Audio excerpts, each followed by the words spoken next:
पिंपळगाव तर्फे नारायणगाव परिसरात गेले अनेक दिवस बिबट्याने उच्छाद मांडल्यामुळे 5 सप्टेंबर रोजी संतोष पोखरकर यांच्या बंगल्याच्या पाठीमागे लावलेल्या पिंजऱ्यामध्ये अखेर आज 6 दिवसानंतर पहाटे अंदाजे 4 वाजता एक बिबट्याची मादी जेरबंद झाल्याची माहिती वनरक्षक बनसोडे यांनी दिली।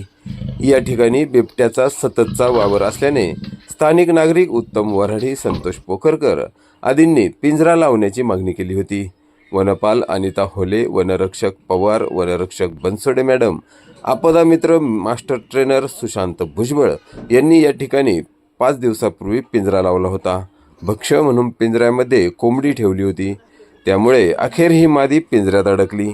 घटनेची माहिती मिळताच वन विभागाने तात्काळ त्या ठिकाणी जाऊन पिंजरा गाडीमध्ये भरून त्या बिबट्याला माणिकडोह बिबट निवारण केंद्रात हलविले आहे।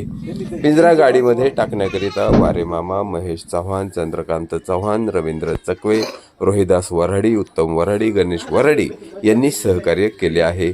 या ठिकाणी आणखीही पिंजरा ठेवण्याची मागणी स्थानिक नागरिक व शेतकऱ्यांनी जुन्नर वन विभागाकडे केलेली आहे।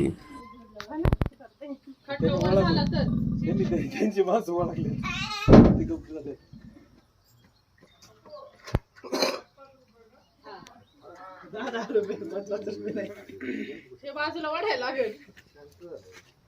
दमलाय 4 वाजल्यापासून